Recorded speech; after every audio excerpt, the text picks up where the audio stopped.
Welcome students, कैसे हैं सभी। आपका अपने चैनल क्विक साइंस में बहुत बहुत वेलकम है। जैसा कि हम रीड साइंस का जो आपका एग्ज़ाम होने वाला है उसके लिए कुछ इंपॉर्टेंट क्लासेस देख रहे हैं, जिसमें हम केमिस्ट्री की मोस्ट इंपॉर्टेंट सेक्शन को जो है वो कवर कर रहे हैं, जो कि स्टूडेंट को टफ लगता है उसी को कवर अप कर रहे हैं।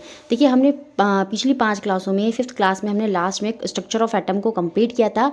उसी में आइसोटोप्स क्या हैं, आइसोटोन्स क्या हैं, आइसोबार क्या हैं, यहाँ से एक क्वेश्चन देखने को मिल जाता है। तो इसको कवर अप करेंगे, छोटी सी क्लास होगी जिसमें आपको समझ में आ जाएगा और एक तरह का रिवीजन भी जो है वो आपका हो जाएगा।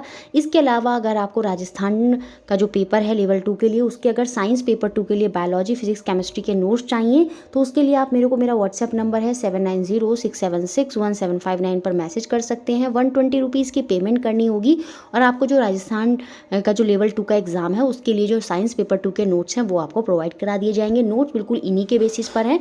तो आज की क्लास में हम आइसोटोप्स, आइसोटोन्स और आइसोबार क्या है इसको समझने की कोशिश करेंगे। हमने पढ़ा था स्ट्रक्चर ऑफ एटम में कि एटम होता है, परमाणु होता है और उसका एक द्रव्यमान होता है, उसकी एक परमाणु संख्या होती है, एटॉमिक नंबर होता है।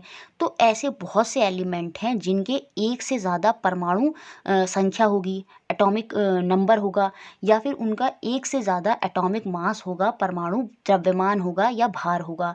तो उन्हीं को हमें पढ़ना है। सबसे पहले हम पढ़ेंगे कि आइसोटोप्स क्या होते हैं, समस्थानिक क्या होते हैं, और सीधा क्वेश्चन एग्जाम में यहाँ से बनता है। ये वाला जो पार्ट है ना स्ट्रक्चर ऑफ एटम में, ये बहुत इंपॉर्टेंट सेक्शन है।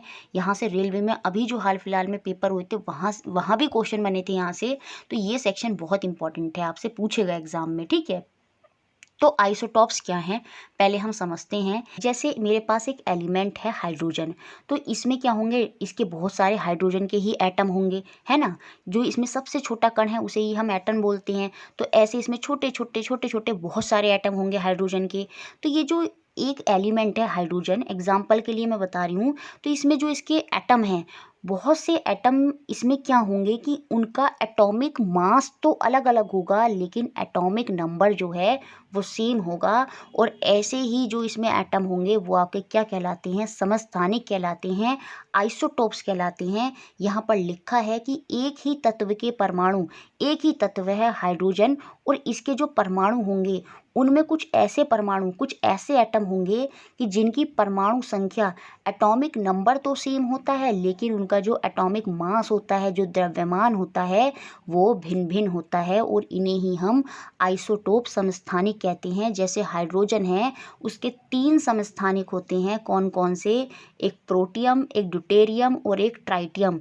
कैसे, देखिए, ये हाइड्रोजन है, इसके 3 समस्थानिक हैं और इसमें जो इन तीनों समस्थानिक हैं, तीनों आइसोटोप्स हैं, इनमें जो नीचे हम लिखते हैं इनका एटॉमिक नंबर, ये मैंने पहले भी समझा दिया है। तो नीचे जो हम इनकी एटॉमिक नंबर, परमाणु संख्या लिखते हैं, वो इन तीनों एटम की सेम है, लेकिन इन तीनों एटम का जो परमाणु द्रव्यमान होगा 1 2 3 ये अलग अलग होगा।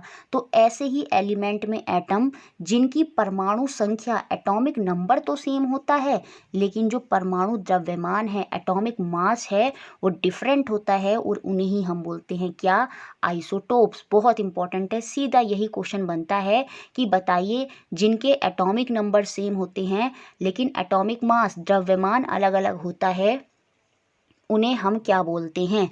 तो उन्हें हम समस्थानिक आइसोटोप्स बोलते हैं। हाइड्रोजन के 3 समस्थानिक होते हैं, तीनों के नाम पता होने चाहिए आपको, प्रोटियम, ड्यूटेरियम और ट्राइटियम।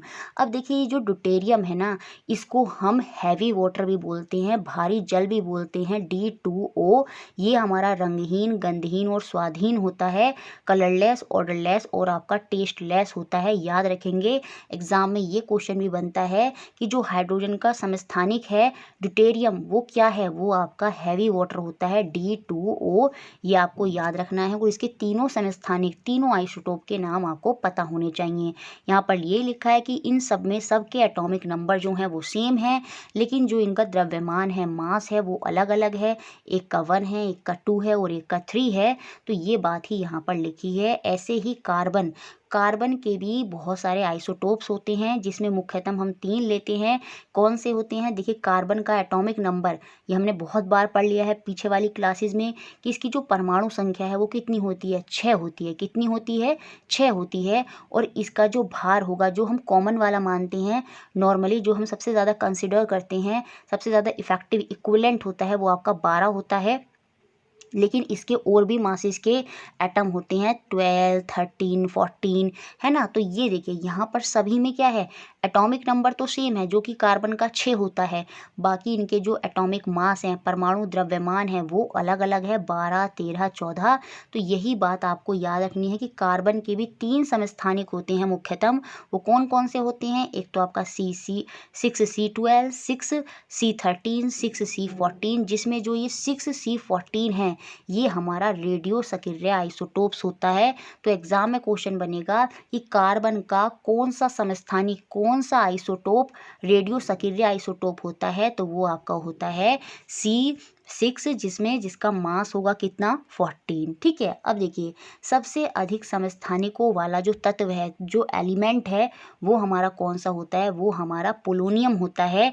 ये क्वेश्चन डायरेक्ट बनेंगे, तो इनको आप याद रखना। पोलोनियम जो होता है, इसमें सबसे ज़्यादा आइसोटोप्स होते हैं इसके बाद कुछ समस्थानिकों के विशेष गुण होते हैं, जिनका उपयोग इन विभिन्न क्षेत्रों में किया जाता है। कुछ नीचे बताए हैं। Some isotopes have special properties which are used in different field. कौन कौन से फील्ड में? आइए देखते हैं। देखिए, जो यूरेनियम है, उसका जो एक समस्थानिक होता है, उसका उपयोग परमाणु भट्टी में ईंधन के रूप में होता है। तो सीधे सीधे ये क्वेश्चन बनेंगे पॉइंट में, जो मैंने आपको बातें लिखी हैं। An isotope of uranium is used as fuel in atomic, जो फर्नेंस होती है, जो परमाणु भट्टी होती है, उसमें ईंधन की तरह कार्य करता है यूरेनियम का एक आइसोटोप। ये वाला पॉइंट बहुत ज़्यादा इंपॉर्टेंट है। कैंसर के उपचार के लिए जो कोबाल्ट होता है, उसके समस्थानिक का उपयोग किया जाता है। Isotope of cobalt are used in the treatment of cancer. और वो कौन सा आइसोटोप होता है? जिसका भार क्या होगा? वो आपका 60 होगा। तो ये क्वेश्चन सीधा बनता है एग्जाम में कि कोबाल्ट का कौन सा आइसोटोप होता है जो कैंसर में हम यूज़ करते हैं। तो जिसका परमाणु मास, जो एटॉमिक मास है, वो 60 होता है, वो वाला आइसोटोप हम यूज़ करते हैं कैंसर में।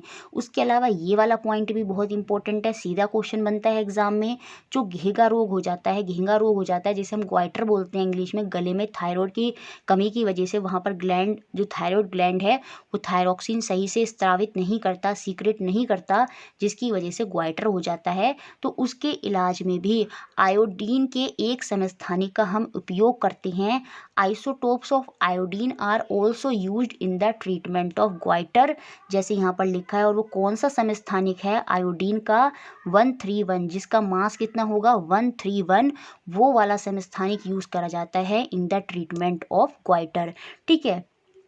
नोट के अंदर क्या लिखा है? समस्थानिक के होने की बात सबसे पहले 1930 में किसने बताई? फ्रेडरिक सोडी ने बताई थी। तो ये बहुत इंपॉर्टेंट पॉइंट है कि समस्थानिक होने की बात एग्जाम में पूछा जाए तो याद रखेंगे 1913 में फ्रेडरिक सोडी ने इसको बताया था। तो समझ में आ गए समस्थानिक आइसोटोप्स क्या होते हैं। देखिए, इसके बाद इसमें आते हैं आपके आइसोबार, संभारिक। और संभारिक जो होते हैं ना, वो आइसोटोप से उल्टे होते हैं। इनमें क्या होता है? अलग अलग एलिमेंट होंगे, और उन अलग अलग एलिमेंट्स की जो परमाणु द्रव्यमान होगा वो तो समान होगा इस केस में, लेकिन इस बार जो एटॉमिक नंबर होगा वो अलग अलग होगा। तो ऐसे ही एलिमेंट जिनमें परमाणु संख्या, एटॉमिक नंबर तो अलग अलग होता है, लेकिन जो परमाणु द्रव्यमान है वो सबका समान होगा, और उन्हें ही हम क्या बोलते हैं? संभारिक बोलते हैं, आइसोबार्स बोलते हैं। जैसे एग्जाम्पल में यहाँ पर लिखा भी है, जैसे आर्गन है। आर्गन का एटॉमिक नंबर 8 होता है, और इसका जो मास होता है वो 40 होता है। अगर मैं पोटाशियम की बात करूँ तो इसका जो एटॉमिक नंबर है वो 18 होता है, और इसका जो एटॉमिक मास होता है वो 40 होता है। सेम ऐसे ही अगर मैं कैल्शियम की बात करूँ तो इसका जो एटॉमिक नंबर है वो तो 20 है, लेकिन जो इसका एटॉमिक मास है वो फिर से 40 है। तो इन तीनों केस में हमें ये देखने को मिल रहा है कि जो अलग अलग एलिमेंट हैं, अलग अलग तत्व हैं, इन सभी के जो एटॉमिक नंबर हैं परमाणु संख्या है वो तो अलग अलग है, लेकिन इन तीनों का ही जो परमाणु द्रव्यमान है, जो भार है, वो समान है। और ऐसे ही एलिमेंट्स आपके क्या कहलाते हैं, समभारिक कहलाते हैं। इनमें जो प्रोटॉनों की संख्या होती है वो अलग अलग होती है। क्यों? क्योंकि जो हमें पता है जो ये एटॉमिक नंबर इनके नीचे लिखे हैं यही किसके बराबर होते हैं, नंबर ऑफ इलेक्ट्रॉन के। और ये हमने पहले पढ़ा है कि नंबर ऑफ इलेक्ट्रॉन बराबर होते हैं नंबर ऑफ प्रोटॉन के। तो इनमें जो नंबर ऑफ प्रोटॉन है सबके वो अलग अलग होते हैं, लेकिन इनमें जो न्यूट्रॉन और प्रोटॉन का सम होगा वो बराबर होगा। इस चीज़ को समझ लीजिए। जैसे ये आर्गन है तो इसमें जितने नंबर ऑफ इलेक्ट्रॉन है उतने ही प्रोटॉन है, और वो कितने होंगे, 8। तो 8 प्रोटॉन हो गए। और इसका एटॉमिक मास जो द्रव्यमान है वो 40 है। और न्यूट्रॉन हम कैसे निकालते हैं, द्रव्यमान में से इसको माइनस करके। तो हमारे जो न्यूट्रॉन हैं वो 32 निकल कर आ जाएंगे। और जब मैं इन दोनों को ऐड करूंगी तो ये कितना बैठने वाला है, ये आपका 40 ही बैठने वाला है। अब अगर मैं इस पोटाशियम के केस में बात करूं तो इसका जो प्रोटॉन होंगे वो 18 होंगे। और 18 में से जब आप 40 को माइनस करेंगे न्यूट्रॉन निकालने के लिए तो वो आपके कितने आने वाले हैं, तो वो आपके आने वाले हैं 22। और 22 और 18 को जब आप जोड़ेंगे तो फिर से कितना आ जाएगा, 40 आ जाएगा। और ये यहीं पर यही कह रहा है कि इनमें जो न्यूट्रॉन और प्रोटॉन होते हैं उनका जो सम बैठेगा, जो योग बैठेगा वो क्या होगा, वो समान होगा, बराबर होगा। ठीक। देखिए इसके अलावा कार्बन और नाइट्रोजन जो होते हैं वो भी आइसोबार होते हैं। क्यों? क्योंकि उनमें भी जो इनका परमाणु द्रव्यमान है वो जो एटॉमिक मास है वो बराबर होता है। वो कितना होता है, 14 होता है। जैसे कार्बन में हमने एक आइसोटोप पढ़ा था जो आपका क्या था, रेडियो सक्रिय था, जिसमें उसका मास कितना था, 14 था। और हमें एटॉमिक नंबर तो पता ही है कार्बन का कितना होता है, 6। और अगर मैं नाइट्रोजन की बात करूँ तो इसमें भी इसका जो एटॉमिक मास होता है वो 14 होता है। और इसका एटॉमिक नंबर कितना होता है, वो 7 होता है। तो इस केस में इन दोनों के एटॉमिक नंबर, परमाणु संख्या तो अलग है, लेकिन इन दोनों का द्रव्यमान जो मास है, एटॉमिक मास है, वो सेम है। इसलिए कार्बन और नाइट्रोजन भी क्या हैं, आपके आइसोबार्स हैं। समझ में आ गया। और ये वाला एग्जाम्पल तो मैंने आपको पहले ही समझा दिया है। आर्गन, पोटाशियम और आपका कैल्शियम, इन तीनों में भी क्या है, इनका जो एटॉमिक मास है वो समान है। और इसीलिए ये क्या है, ये आपके आइसोबार्स हैं। ठीक है। इसके बाद एक तीसरे आते हैं आपके आइसोटोन। ठीक है। तो आइसोटोन्स क्या होते हैं, परमाणुओं में न्यूट्रॉनों की संख्या, जब न्यूट्रॉन की संख्या समान होगी तो वो क्या होते हैं, वो आपके आइसोटोन होती हैं। जैसे जो हाइड्रोजन का तीसरा समस्थानिक था ट्राइटियम, और ऐसे ही जो हीलियम होता है, हीलियम का एटॉमिक मास कितना होता है, वो 4 होता है। और इसका एटॉमिक नंबर 2 होता है। तो इन दोनों केस में जो नंबर ऑफ न्यूट्रॉन होंगे, जैसे 3 में से 2 माइनस करेंगे तो नंबर ऑफ न्यूट्रॉन कितने निकल कर आएंगे, हाइड्रोजन में 2। और ऐसे ही अगर मैं हीलियम की बात करूं तो हीलियम में जो आपके नंबर ऑफ न्यूट्रॉन होंगे, 4 में से 2 माइनस करेंगे वो भी कितने होंगे, 2 होंगे। तो हम ये कह सकते हैं ये जो हाइड्रोजन और हीलियम है ये क्या है, ये आपके आइसोटोन हैं। क्यों? क्योंकि इनमें जो नंबर ऑफ न्यूट्रॉन है उनकी संख्या क्या है, वो आपकी समान है। दोनों परमाणुओं के नाभिक में जो नाभिक होता है, जो आपका न्यूक्लियस होता है जिसमें प्रोटॉन और न्यूट्रॉन होते हैं, उनमें जो न्यूट्रॉनों की संख्या है, इसमें एग्जाम्पल में हम देख रहे हैं वो 2 है। और इसी वजह से जब न्यूट्रॉनों की संख्या समान होगी तो वो आपके क्या होते हैं, वो आपके आइसोटोन्स होते हैं। यही बात इंग्लिश में लिखी है, atom have the same number of neutron, वही आपके आइसोटोन होंगे। और पूरा एक एग्जाम्पल से यहाँ पर समझा भी दिया है हीलियम और हाइड्रोजन का। तो मुझे लगता है ये आपको अच्छे से समझ में आ गए होंगे, आइसोटोन, आइसोबार और आइसोटोप। और यहाँ से क्वेश्चन बन जाता है। वीडियो अच्छी लगी है तो लाइक करें, शेयर करें और इसी तरह हमारे साथ जुड़े रहें। और नेक्स्ट क्लास में हम पढ़ेंगे आपका एलिमेंट, कंपाउंड और मिक्सचर।